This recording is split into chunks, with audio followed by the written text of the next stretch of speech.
Ladies and gentlemen, welcome to the Detroit Sports Sit Down. My name is Tom Murphy Jr. I have Dan Murphy and Joe Perry here with me. Thanksgiving weekend, it's come and gone. Another letdown by the Lions. All right, this is now 5 losses in a row, 8 out of the last 9. Which started out to be a pretty promising season has become a complete dumpster fire. But the Lions, they did it again, though, didn't they? You know, they started third string quarterback, and he comes out his first passing play, you know, and like a 70-yard touchdown to Galladay. Things are like, okay, man, this is. And they ended up playing a pretty decent game, and kept us in it. At least they didn't ruin Thanksgiving from the jump. You know, they gave us three and a half quarters or so to enjoy some Thanksgiving football. Honestly, guys, at this point, is it better that they lost? You know, I mean, yeah, in the long run, it is. Where are we at with these guys? You know, with as far as wanting to watch this Thanksgiving football game on national TV and see them win it and like play a good game and give us something exciting on Thanksgiving Day, our day at Ford. You know, it's Ford Field. It's Thanksgiving. It's our day. We had to fight for this thing. They were trying to take it away from us for years. We wouldn't let them, so they added a night game, you know. But this one was at least competitive. But man, are we at the sad state of affairs where we're rooting openly for Lions losses? Are you glad they lost? Because that's one more step to what does winning do for them? Yeah. I agree. Absolutely, it's best for them to lose. But lose every game the rest of the way. But for you as a fan on Thanksgiving, were you blocking the long-term stuff out and just wanting them to win the game? Yeah, I was. I cheered when they threw that 75-yard touchdown to Galladay. Like, I got up and cheered. But, you know, that's just me watching the game. But like Dan said, in the long run, you want them to lose, so you should kind of just root for that. Yeah, so Dan, do we want them to just lose every game the rest of the way? And will you watch each game, like, hoping they win, but being glad if they lose? No, there's absolutely nothing involved with winning at all. I want them to lose. I hope they get blown out every single game, and I hope this entire coaching staff and this entire management staff gets blown out of here. So what? I want everybody gone. So are you going I want new ownership. I want everything just stripped away and start over. I would be happy if this franchise left town and we got a new franchise and just started fresh. Started a whole new team. That drastic? Now you want to do the Cleveland It's over. thing? I'm done with this, man. So what I'm are you not falling for this crap What are you anymore. going to do next week? Or, this Root for them to lose. Are you going to watch the game rooting for the other team? I watch the game because I watch all the games. That's the only game I'm that's going to sit here on, and do this too. podcast. So there's no twinge in your heart when there's nothing. When there's a touchdown. I didn't have it. I really didn't have it going into this year. I almost got it. In the Green Bay game. But I knew when Hawkinson didn't catch that pass in the end zone against Green Bay, like, they're going to lose this game. They're going to find a way to lose this game. And I didn't get myself emotionally invested. I almost did. I got so close. So wait, okay, how can you get so close to being emotionally invested?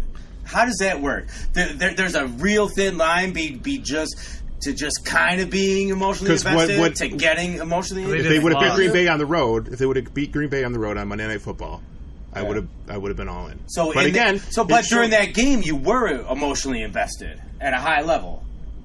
Not during the game. I mean, I was waiting for them to win that game. He's a robot. He's just waiting for that game. It's a switch. Soon it's over, then he'll. But through that game, I'm like, how are they going to lose this? How are they going to lose it? Yeah. And when Hawkinson dropped that pass, I'm like, that was their chance. Mm-hmm. Like, somehow, some way, they're going to lose this game. And calls were made up for the Lions to lose that game. Like, it's just how this is. This is how this franchise is. We've done this our whole lives. I can't do it anymore. But you did. You watched the game on I'm not going to watch a Thanksgiving game and root for a third-string quarterback. Like, yeah, because it's my team. Like, I'm not. Isn't that what being a fan's about? Not with this team. Not with this team. Not anymore. Well, even on Thanksgiving? Not anymore. Not anymore. Even on Thanksgiving. I'm sorry this is what I'm going to turn the podcast into, but this is what it is. The team was 0-16 and we still wanted to win on Thanksgiving. What have they given you? What has this franchise ever given you? Nothing. Just heartache and pain, man. Pretty much all the way around. Why continue to allow yourself to be crushed? Because one day, man. One day when? Like, what is going to change? Who knows, something. And as soon as you jump off, man, they're gonna win the Super Bowl. No, As soon as you do it, you just watch. But It's not going to be. It's not going to be with the staff. Can Lions fans no, really It's not going to be with this GM. We've said that countless times, I though. know. Now with these It people, is we the got to same fire old everybody, and make change. But the thing that doesn't change is these sad sack Lions fans that just keep coming to the games, keep buying these season tickets, keep buying the merchandise. Is it ever going to change? I don't know. Is that ever going to stop? I think I've come to the point where no, I don't think They make I don't money think it's gonna just change. in the TV sales, Yeah. so it doesn't even matter about the ticket sales. Yeah, it doesn't, man. It doesn't. They're But people gonna are make still going to money keep no showing matter up. what. They're gonna make money they're gonna no show matter up. what. They're going to show up this weekend. The other they're gonna team will next show weekend. up. Yeah. You know, they're going to sell tickets Lions to the fans game. will still show up too. So that's probably not going to happen. But things have had. They make money. Think of the extremes that have already happened, man. Like in the days of the blackouts at the Silverdome, when people just didn't show up, half the games wouldn't even be on TV, you know, because fans just they stopped showing up. Or that place was so huge, though, it was hard to sell. Yeah, that was out. part of the problem. Too. But people would still show up. You'd still have 50,000 people at a blackout football game, and just the list goes on and on and on. As far as the biggest one I remember is the orange out. You know, when Lions fans went to the game wearing the other team's colors. There's nothing more blatant than that, and that didn't fix that didn't fix anything. Nothing really changed. You know, I was actually at that game. what could change? What could possibly change this? And if you think the Fords are selling the team, I think you're crazy, man. Unless the dude from Amazon wants to just drop $1 billion on it, you know, maybe that. But I think with the Fords, it's not even about the money. It's just about the status of owning a football team, and they probably just don't want to sell it. But at this point, it probably because what else? I don't see that being an option. I really don't. That Ford You're never going. selling If you own an NFL franchise, you're never going to give it up. You're There's printing no reason money. to give it up. Yeah. So Just I don't print really. money, man. I don't see that an option. And I the mean, status. There after isn't. the last couple games, I really do think we need to change direction. You know me, I like to at least give coaches 3 years, and because of stability, that's what a franchise needs. But man, after these last couple games, even though they are backup quarterbacks, You look at some of our these defense. That's what troubles me. Is he's a defensive genius, and our defense is the worst in the league. And there's a lot of things happening in the NFL right now where everybody's looking for that young new, the young new hotness, you know, or whatever, something that can change your culture and your team just fires off right away. And those things will happen. But man, now there's coaches that are on the hot seat after just 1 year, in the middle of their first year right now. You know, you look at Adam Gase with the Jets. His quarterback was out pretty much half the season, you know, and the Jets just have been bad for so long. And this guy he's gotten half a year pretty much, and they already want to fire him. Or, you know, Freddie Kitchens. He only made it a couple years in Miami, didn't he? Guys, I think he was in Miami. He only made it a year or two. Yeah. It was a real short time there. Yeah. But even look at Josh McVay now. Josh McVay was pretty much being lifted up into the Holy Land. Yeah. You know, in his 30s, and because he came in, brought the Rams. Look what the Rams are doing this year. You know, struggling like crazy. Mm-hmm. So, and now they're wondering, man, has his time fizzled out? Is Josh McVay not nearly as good as we thought he was? And you know, should they be looking elsewhere now because he can't get Jared Goff to throw a touchdown? NFL things do happen quickly, but then you look at like today, Ron Rivera gets fired. 9 years with the Panthers, and you're talking multiple playoff appearances, multiple winning seasons, a Super Bowl appearance. Mm-hmm. You know, his franchise quarterback goes down, and he's been slowly declining for a couple years now, and they give him the axe today, man. This is a coach of the year who's been to a Super Bowl. And they're like, "Wow, this isn't good enough now. Sorry, Ron. You know, you got to go." That's the ruthlessness of the NFL. But the Lions, man, they just don't see. And I think that you're right when it comes to ownership. I don't think they have it. I don't think it doesn't seem like they have that ruthlessness that you need to go figure it out. You know. Well, it is a little different with Martha, so we'll see. Maybe she will. You know, with Mr. Ford, when he owned the team, he was a lot more loyal.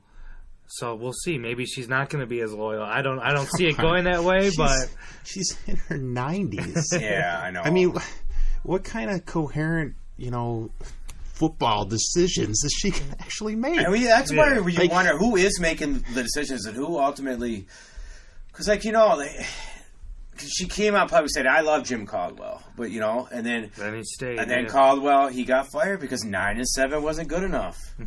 And to me, that's the statement. Like, you don't even have to have a press conference. When you fire Bob Quinn, you just put that you just have a recording and have that keep playing and then just have his words on a big screen. Direct your questions to the audio that is playing. Just use that quote. And why was he fired? 9-7 isn't good enough.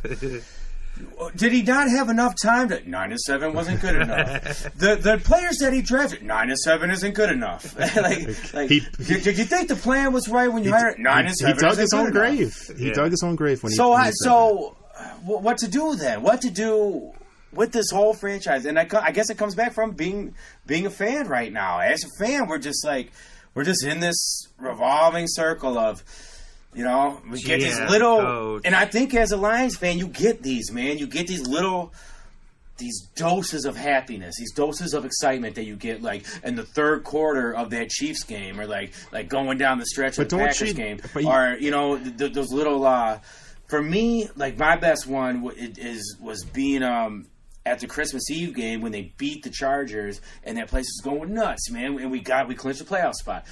That's why all it is, though. We didn't get a playoff win. We ended up getting, I think it was smoked by the Saints, or maybe it was the Cowboys lost. Whatever. It doesn't matter. They start to blend together. But I know all these playoff appearances start to blend together. All these big games that they played. Yeah.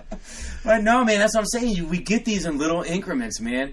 But doesn't it get to the point as a fan where you need more to be able to invest? It did for me. It did, and it was. I've been like that. It was for a few years ago. I said I'm Lions free. I did the whole Lions free thing, and I started being. I was a Carolina Panthers fan, and they went to the Super Bowl that year, and it literally just didn't. I didn't feel nothing, man. I felt nothing from it. It was fun to be like, yeah, this is my team. Yeah. Let's go Carolina. And then you watch them, and they win games, and they start winning playoff games, and that was a lot of fun, man. And I'm like, oh, this is what it feels like, to win a playoff game. Wow. But it did. But it wasn't. I didn't feel it though. That would be cool if I could actually feel it. Yeah. So I feel like for me, I don't know, man. Like right now, I just kind of succumbed to my fate where. I've done that as it's for me. I know it's Lions or nothing. And right now, it's nothing. Well, how can it can't be? Nothing in the sense that it's. I'm rooting for my team to lose. Yeah. Like, that is the worst position to be in. So that's where I'm at right now, because that's what's best for this organization. I'm still rooting. I'm rooting for the organization to be the best going forward. And what's best right now is for them to lose, and to lose badly and embarrassed. So these guys are gone.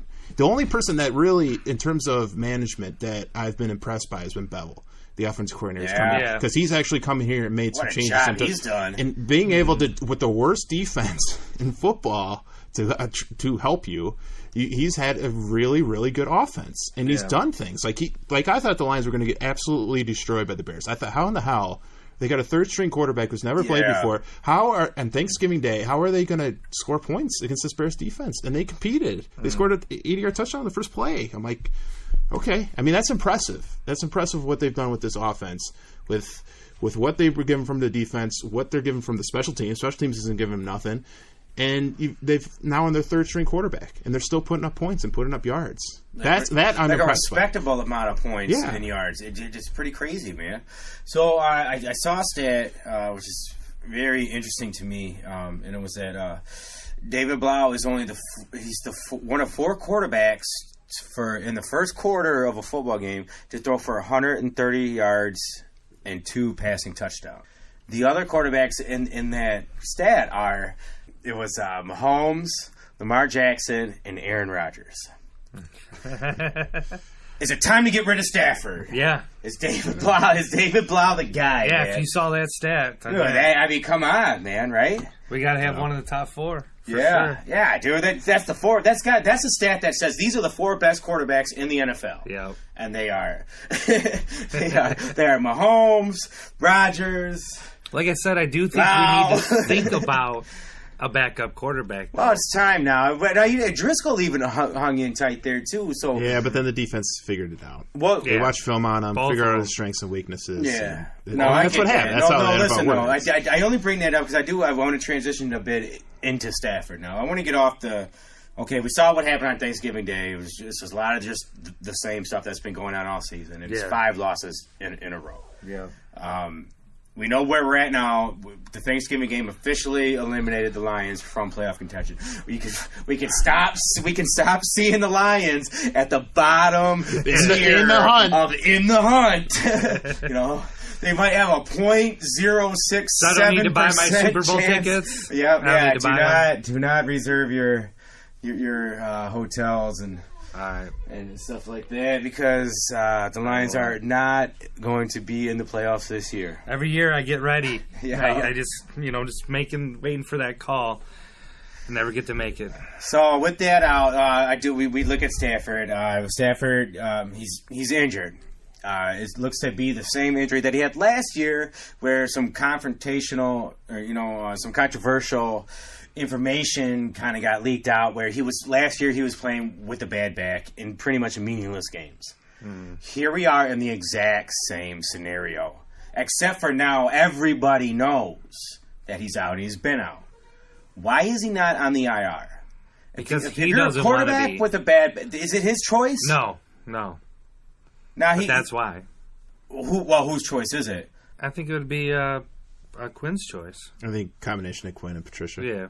Now that combination of Quinn and Patricia are also fighting for their jobs. Yeah, it's concerning. He should be on the IR. There's no question about it. Yeah.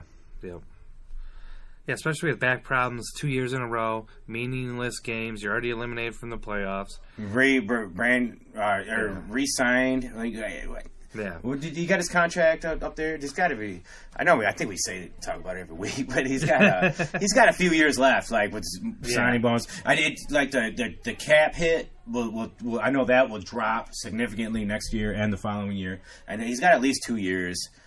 And there's a bunch guaranteed, all that.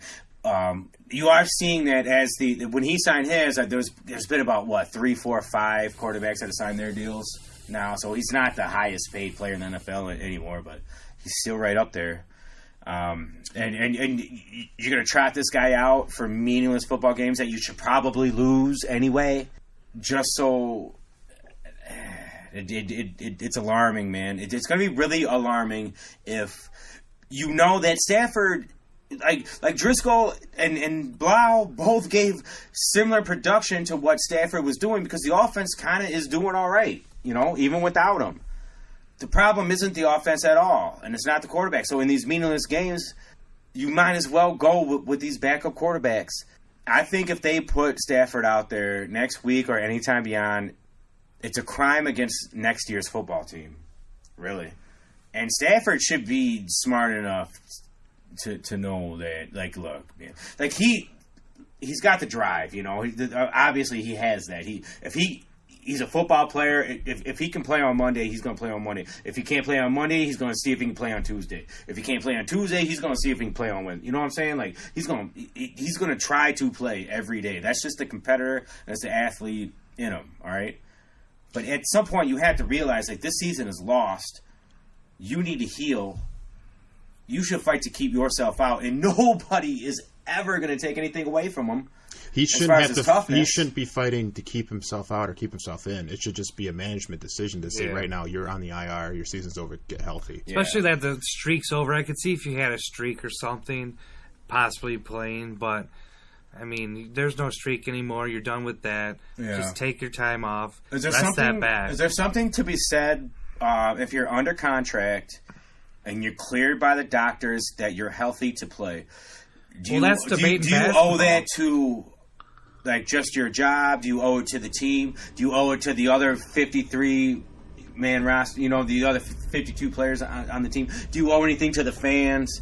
you know, like the season ticket holders that, you know, a lot of them probably pay to see you, or maybe like the one family that's coming from Marquette, Michigan that, you know, can only afford the one game, and the 9-year-old son is a Matthew Stafford fan. Like, I mean, if you can play, shouldn't you play? This isn't load management situation like they have in the NBA. Yeah, it's different. This is a totally different thing. Like he went 8 seasons straight without missing a game. Played numerous games with bad injuries. The injuries we don't even know about. Injuries we wouldn't have known about. We wouldn't have known about the injured back unless Mike O'Hara misspoke. Apparently it's hamburger meat. And he signed for 3 more years with, you know, $31 million cap hit next year, $30 million the year after, and then $23 the year after that. So we do have still a lot of money invested in him. So I'm all for just put Stafford. Look, just it's time to go on the IR. Rest the rest of the season. Heal, you know. I think take care of those kids that you got. I think that's pretty. Spend some time, like just check it out. Yeah, I think that's pretty clear. I think we can all agree with that, and it's mind-boggling that he's not on the. What do you think that Patricia? What do you think is going on in these meetings that Patricia and Quinn are having right now? Like if it was like if we were like a fly on the wall in a room between Patricia and Quinn. They're probably just doing a bunch of shots. I mean, that's what I picture them. Like this is as bad as it gets. Sure wasn't like this back in Boston. Yeah. You know? Like, why did we leave? Why did we leave?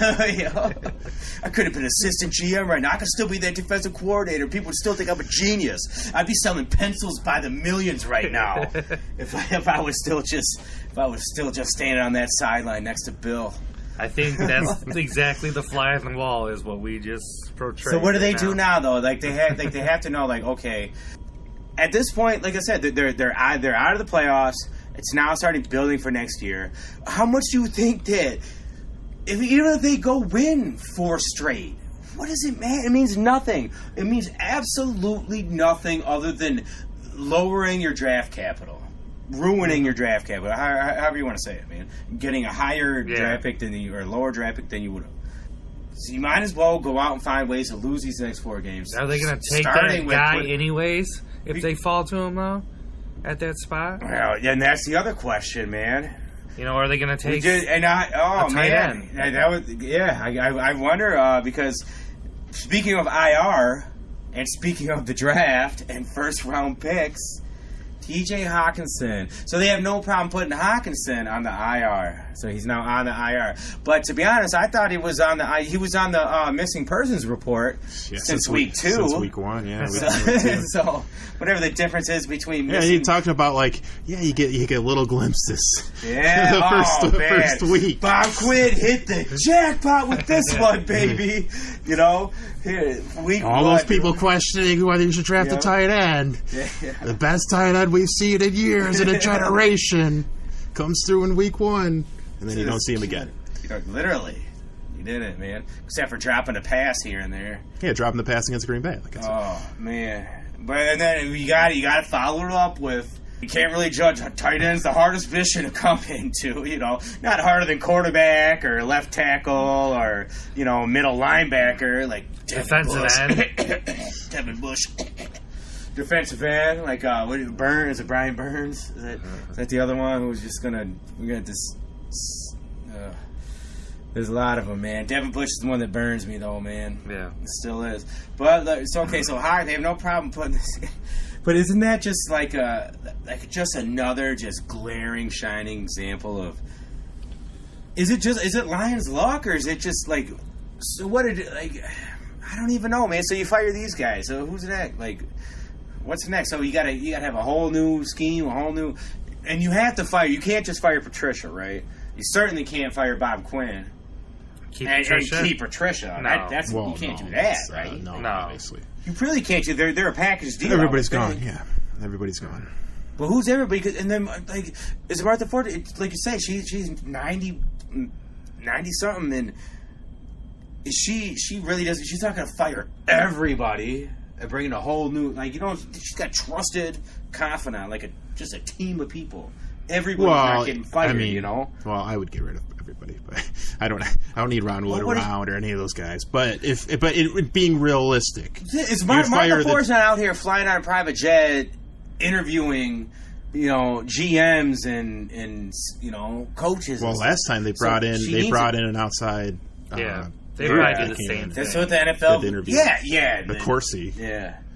I mean, let's be honest. I think we were all happy with it. We could probably go back and listen to the podcast. We were all happy with Patricia coming in. I couldn't believe it, man. Highly coveted. Ready. Yeah.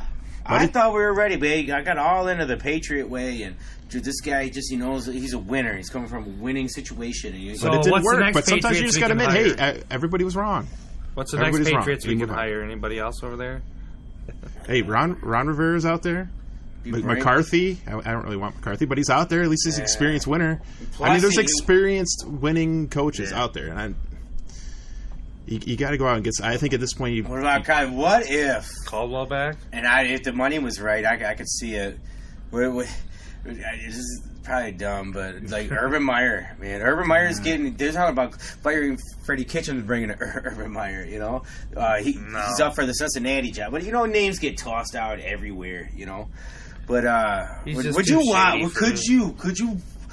like to see Urban Meyer? Beat the hell out of Michigan, and how would that be at like a social function with Urban Meyer as the Lions coach and Jim Harbaugh as the Wolverines coach, having to sit at a table at like a youth football like camp or something? It's like the youth football fundraiser.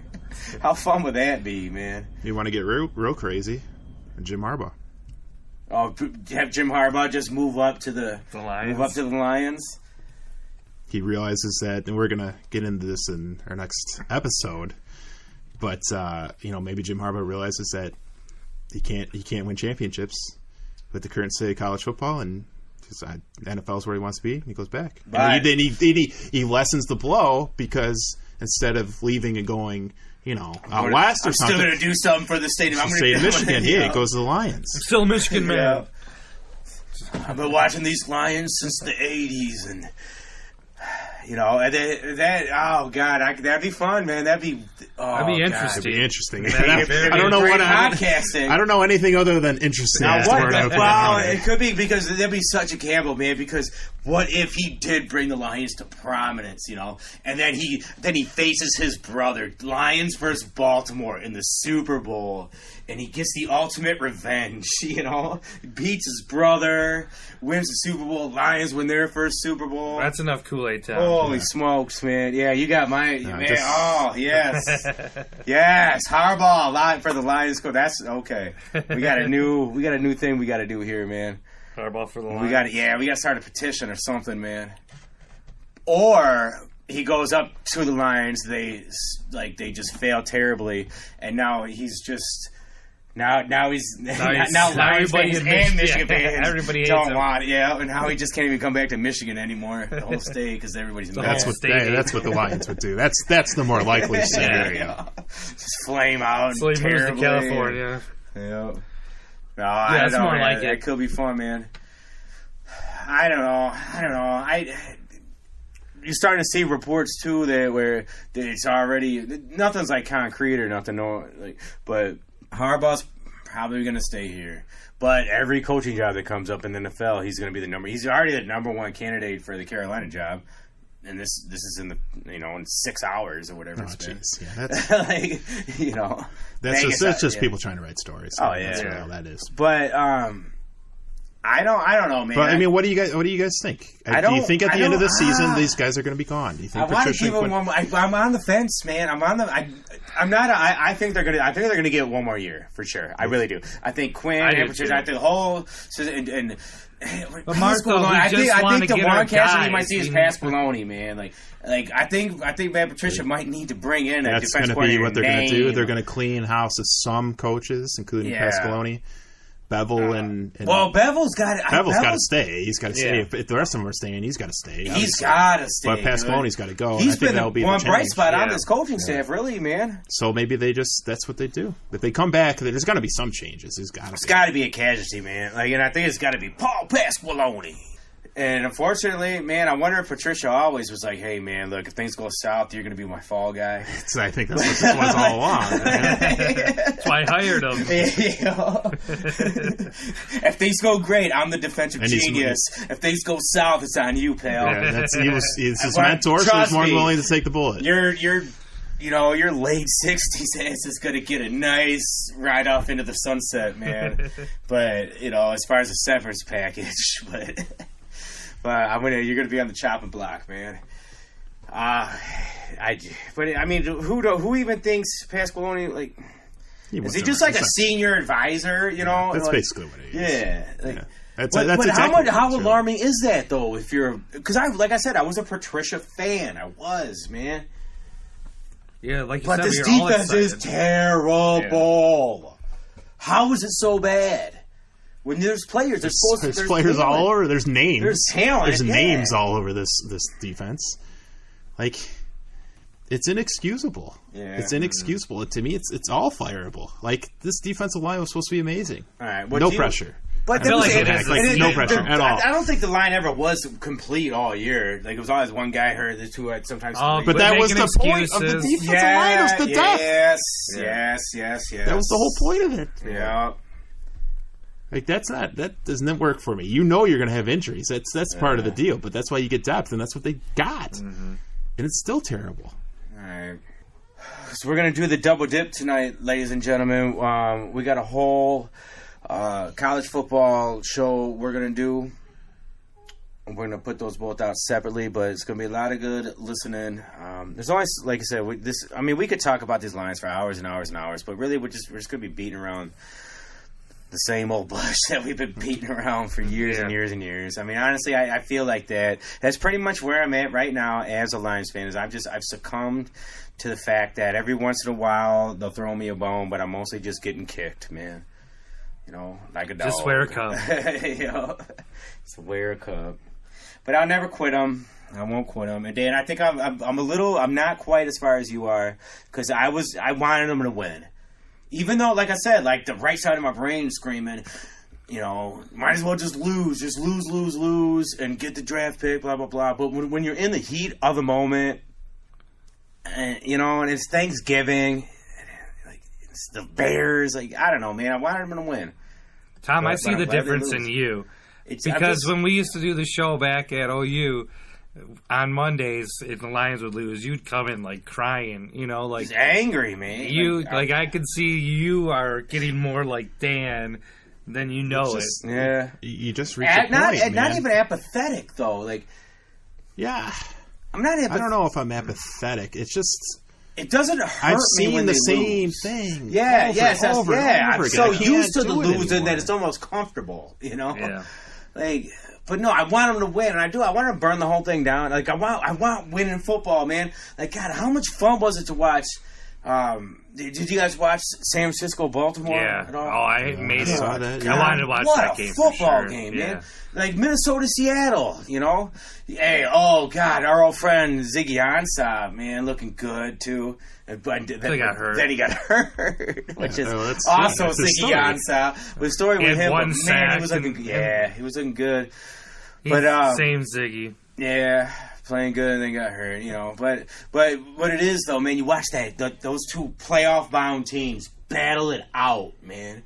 You watch those two good football teams with San Francisco and Baltimore just battle it out in a great football game, and you watch great players make great plays.